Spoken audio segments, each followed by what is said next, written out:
मैं मांस नहीं खाती हूँ, पर घर के लोग खाते हैं। उन्हें समझाते हैं लेकिन समझते नहीं हैं और हमें बनाना पड़ता है, तो हम क्या करें? पाप लगेगा। जब हम मांसाहारी जानवर को देखते हैं, शेर बब्बर, चीता, हम देखते हैं इनके दांत को जब देखते हैं, इनके दांत नोकीले हैं, कैनाइन टीथ। ये सिर्फ गोश्त खा सकते, भाजी पाला नहीं खा सकते। लेकिन जब हम इंसान के दांत, आप अगर जाएंगे मिरर में देखेंगे, आईने में अपने दांत, मैं देखूंगा अपने दांत, तो पता लगता है कि खुदा ने हमें चपटे दांत दिए, फ्लैट टीथ, उसके साथ साथ नोकीले दांत दिए, herbivores teeth and carnivorous teeth. अस्सलाम वालेकुम नाजरीन, हमारे चैनल जलाल वाइस में आपको खुशामदीद कहते हैं।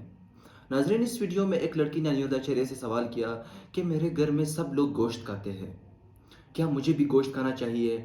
मेरा पति मुझे हर बार यही कहता है कि तुम भी गोश्त खाओ, क्या ये बाप होगा या नहीं होगा? तो नाजरीन, अनिरुद्धाचार्य ने क्या जवाब दिया और इस पर डॉक्टर जाकिर नाइक ने भी एक खूबसूरत सा बयान दिया है, वो भी देखेंगे इंशाल्लाह। तो आइए नाजरीन, वीडियो को स्टार्ट करते हैं। वीडियो बहुत इंटरेस्टिंग होने वाली है, वीडियो को लास्ट तक लाजमी देखिएगा हमारे साथ। रजनी कुमारी जी, मैं मांस नहीं खाती हूँ, पर घर के लोग खाते हैं। उन्हें समझाते हैं लेकिन समझते नहीं हैं और हमें बनाना पड़ता है, तो हम क्या करें? पाप लगेगा। रजनी कुमारी जी, देखिए, उन सभी को ज़्यादा से ज़्यादा यह कोशिश की जाए कि वो ना खाएं। सत्संग से जोड़िए, संस्कार बढ़ाइए ताकि वो ये हरकत ना करें।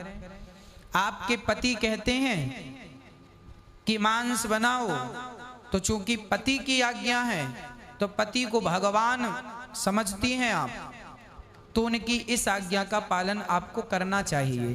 परंतु आप पति को ये समझा सकती हैं कि ये गलत है, मैं नहीं करूंगी, तो आपका ये पक्ष भी ठीक है।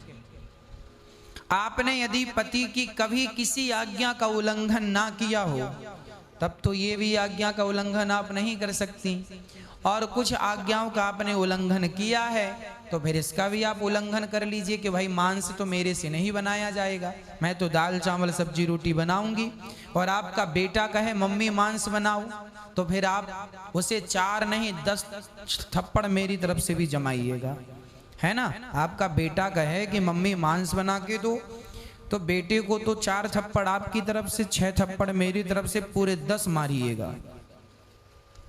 हाँ, मांस खाएगा। मेरा सवाल यह है कि कौन सा धर्म, किताब या जाति ये इजाज़त देती है कि मासूम जानवरों का कत्ल किया जाए, I mean to fulfil his hunger और taste. Like in case of Muslim, you celebrate Bakri Eid, which favors killing of goats, I mean as a means of festival. I mean, hearing to your comments on Islamism and other religions, what I understand is your religion favors this festival in a more spirited manner, because Hinduism doesn't do so. They don't believe in killing goats, but accept that there are non-vegetarians who prefer eating chicken and goat and others. But does Islam favor this thing? भाई साहब का बहुत अच्छा सवाल है। भाई साहब ने पूछा है पहले कि कौन सा मज़हब है जो मासूम जानवरों को कत्ल करने की इजाज़त देता है। फिर उसने कहा कि इस्लाम में आप जानवर का कत्ल करते हैं, आप नॉनवेज खाते हैं, हिंदू धर्म में इसकी मुमानियत है। आपका सवाल है कौन सा मज़हब। पहले मैं इस्लाम का जिक्र करूँगा, बाद में इंशाअल्लाह दिगर मज़हब का भी जिक्र करूँगा। जहाँ तक कि इस्लाम का सवाल है, एक मुसलमान बहुत अच्छा मुसलमान रह सकता है प्योर वेजिटेरियन बन के भी। इस्लाम में ज़रूरी नहीं है कि आपको नॉनवेज खाना चाहिए, फ़र्ज़ नहीं है। और आप जानते हैं कि ये हमारा दूसरा कॉन्फ्रेंस है इस बड़े मैदान में, सुमैया ग्राउंड में। लास्ट ईयर ये सुमैया ट्रस्ट है, माशाल्लाह बहुत अच्छे लोग हैं। एक हफ़्ता पहले कॉन्फ्रेंस के पहले कहा कि हम नॉनवेज में नहीं मानते, आप नॉनवेज इस मैदान पे सर्व नहीं कर सकते। हमने कहा कि हम 9 महीने पहले बुक कर चुके हैं, 1 हफ्ते पहले आप बोलते ऑलरेडी स्टॉल दे चुके, ये नामुमकिन है। तो उनने अल्हम्दुलिल्लाह सुम्मा अल्हम्दुलिल्लाह हमारी बात रखी और लास्ट ईयर हमें नॉनवेज खाने की इजाज़त दी। इस साल जब हमने बुकिंग की, पहले शर्त लगाई कि इस मैदान में नॉनवेज सर्व नहीं होगा। हमने कहा ये आपका ख्याल है, हम आपके ख्याल की इज्जत करते हैं, क्योंकि इस्लाम में नॉनवेज खाना फ़र्ज़ नहीं है। इसीलिए आप देखेंगे फूड कोर्ट में भी नॉनवेज सर्व नहीं कर रहे।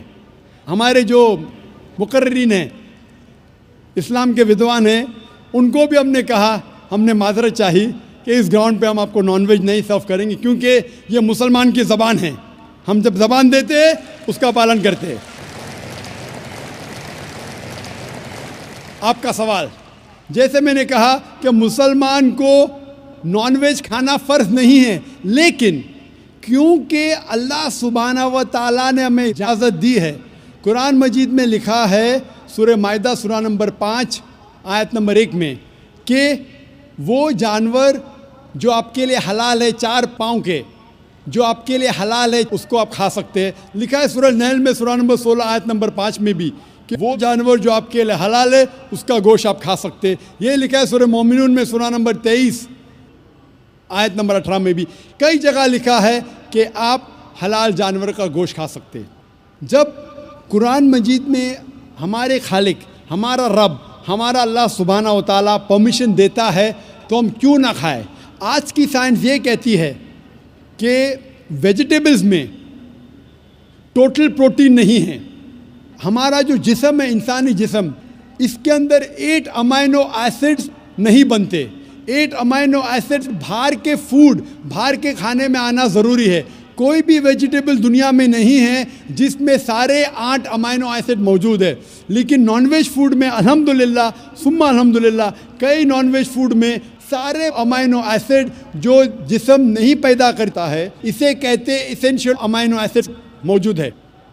इसे कहते हैं टोटल प्रोटीन।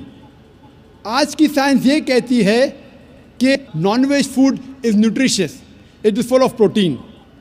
और हम जब तहकीक करते हैं तो हमें पता चलता है कि जब हम हर्बीवोरस एनिमल को देखते हैं, गाय, भेड़, बकरी, ये सिर्फ वेजिटेबल्स खाते हैं, सिर्फ घास फूस खाते हैं। जब इनकी दांत को हम देखते हैं, इनके दांत दे आर फ्लैट टीथ, इनके चपटे दांत है। ये सिर्फ भाजी खा सकते, गोश्त खा ही नहीं सकते।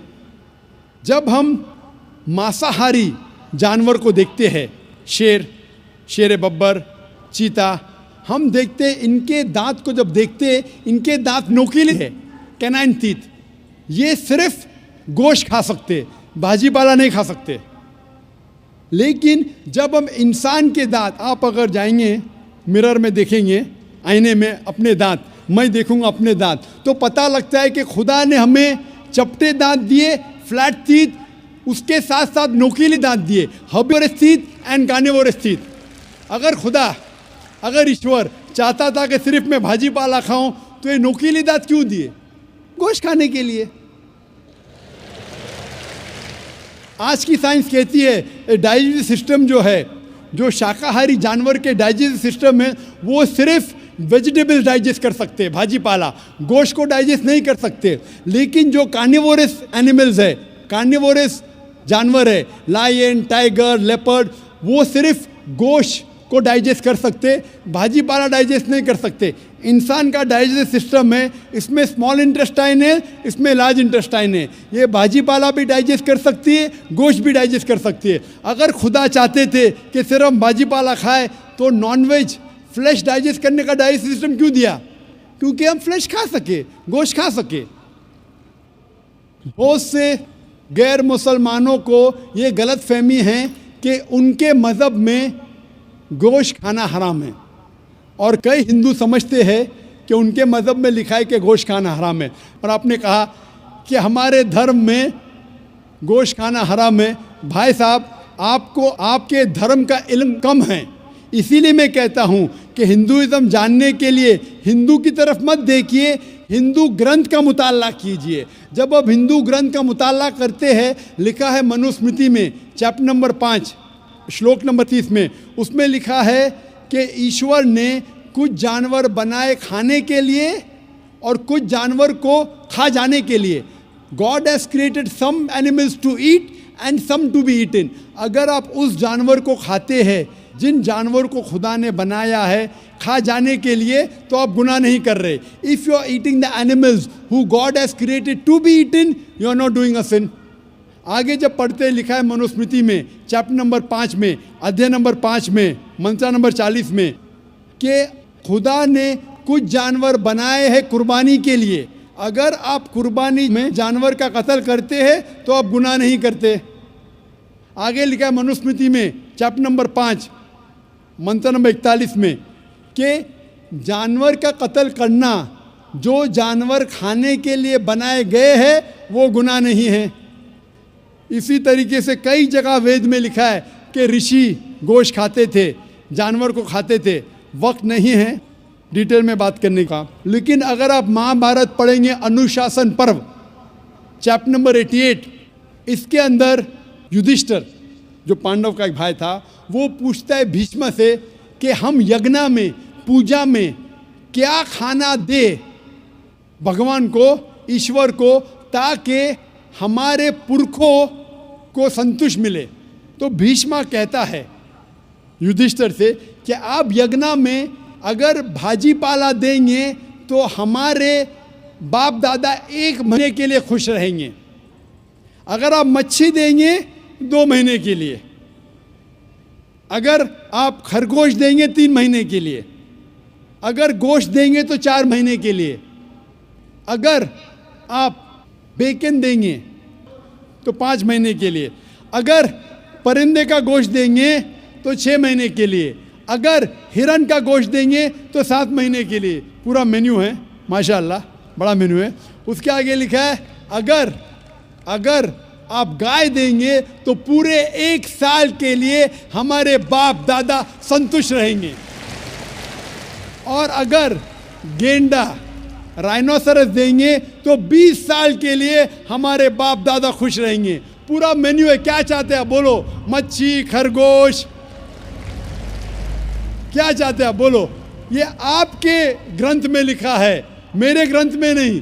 हमारे ग्रंथ में सब चीज़ खाने की इजाज़त नहीं, सिर्फ वो चीज़ जो हमारे लिए हलाल है। इसी तरीके से बाइबल में भी लिखा है आप गोश्त खा सकते। अक्सर धर्म की किताबों में लिखा है कि आप गोश्त खा सकते हैं। आप मेरा अगर एक डिबेट देखेंगे जिसका मौजू था is eating non vegetarian food permitted और prohibited for a human being, क्या इंसान के लिए गोश्त खाना हलाल है या हराम है? और मैंने डिबेट किया था एक जैन के साथ जिसका नाम था रश्मिबाई झवेरी। वो इंडियन वेजिटेरियन कांग्रेस का सदर था, प्रेसिडेंट था। वो दुनिया भर घूमता है बताने के लिए कि नॉनवेज हराम है, और उसने मुझे चैलेंज किया। मैंने कहा भाई आपस में बैठ के बात करेंगे। नहीं, पब्लिक में चैलेंज किया, डिबेट करेंगे। मैंने कहा अच्छा आ बेल मुझे मार। तो मैंने कहा ठीक है भाई, पब्लिक में। बोला मैं लोग को लेके आऊँगा। मैं बोला लेके आओ। तो पाटकर हॉल के अंदर 1998 में तकरीबन 10 साल पहले डिबेट किया। वो देखेंगे सारी डिटेल्स है। लेकिन हिंदू मज़हब की किताब में ये लिखने के बाद कि गोश्त खा सकते, फिर भी कुछ हिंदू शाकाहारी क्यों हैं, वेजिटेरियन क्यों है? क्योंकि वो मुतासिर हो रहे थे बाकी फ़लसफ़े के साथ जिसमें कहा गया है नॉन वायलेंस। और कुछ जैन मानते कि ईटिंग नॉन वेज इज़ हराम, इज़ प्रोहिबिटेड।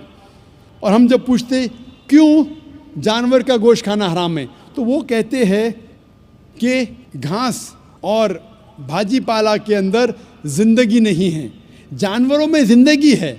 जब आप कोई ज़िंदगी लेते हैं, किसी का कत्ल करते हराम है। आज साइंस तरक्की करने के बाद पता चलता है कि वेजिटेबल्स में भी जान है, भाजी पाला में भी जान है। तो वो ज़रा अपनी फ़िलॉसफी को तब्दील करते। ठीक है, हम जानते हैं कि वेजिटेबल्स में जान है, लेकिन वेजिटेबल्स डोंट फील पेन, वो दर्द को महसूस नहीं करते। जानवर दर्द को महसूस करते, इसीलिए वेजिटेबल्स खाना गुनाह नहीं है, जानवर को खाना गुनाह है। अभी साइंस तरक्की करने के बाद हमें पता लगता है कि वेजिटेबल्स को भी दर्द होता है, लेकिन ये दर्द इंसान को सुनाई नहीं देता। वेजिटेबल्स भी अफसोस करते हैं, वेजिटेबल्स भी रोते हैं, लेकिन हमें सुनाई नहीं देता। तो अभी उनका फ़लसफ़ा बदल गया, वो कहते हैं अच्छा ठीक है, हम मानते हैं कि वेजिटेबल्स में जान है, वेजिटेबल्स को दर्द महसूस होता है, लेकिन वेजिटेबल के पास तकरीबन 3 सेंसेस है, जानवर के पास 5 सेंसेस है। इसीलिए जानवरों की जान लेना बड़ा गुनाह है बनिस्बत वेजिटेबल्स की। मैं कहता हूँ सिर्फ डिबेट के तौर पे, argument, for sake of argument, मैं आपकी बात मानता हूँ। क्या वेजिटेबल्स के 3 सेंसेस है और जानवर के 5 सेंसेस है? मैं उस शख्स से सवाल करता हूँ कि मान लो आपका छोटा भाई गूंगा और बहरा पैदा होता है, वो सुन नहीं सकता है, बोल नहीं सकता। जब वो बड़ा होता है तो एक इंसान आपके छोटे भाई का कत्ल करता है, क्या आप जाके जज से कहेंगे मी लॉर्ड इस कातिल को कम सज़ा दो क्योंकि मेरे भाई के पास 2 सेंसेस कम थे, वो सुन भी नहीं सकता था, बोल भी नहीं सकता था?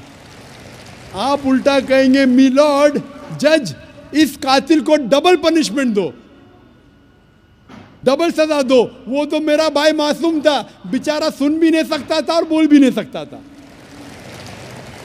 इस्लाम में 2 सेंसेस कम या ज़्यादा के वजह से कोई खाना हराम या हलाल नहीं होता है। जो चीज़ आपके लिए तैयब है वो आप खा सकते हैं। इसी तरीके से कई वजह। लेकिन अगर कोई नॉन मुस्लिम मुझसे ये कहता है कि मैं वेजिटेरियन हूँ, मुझे कोई गिला शिकवा नहीं, आपको नॉनवेज पसंद नहीं है आप मत खाइए, लेकिन कोई नॉन मुस्लिम, कोई गैर मुसलमान, कोई हिंदू मुझसे कहता है कि आप जानवरों का कत्ल करते हैं वो गुनाह है, तो मैं उनसे कहता हूँ इस बात को मैं तस्लीम नहीं करता हूँ। आप अगर गोश्त नहीं खाना चाहते हैं, मैं आपसे खुश हूँ।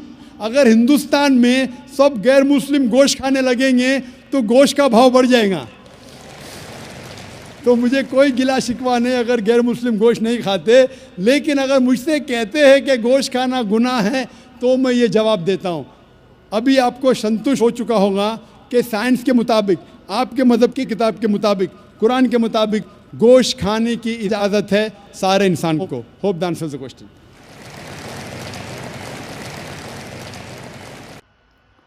तो नाजरीन, आपको ये वीडियो कैसी लगी? अपनी राय हमारे साथ कमेंट सेक्शन में ज़रूर शेयर कीजिए। वीडियो देखने के लिए शुक्रिया। अल्लाह हाफिज़।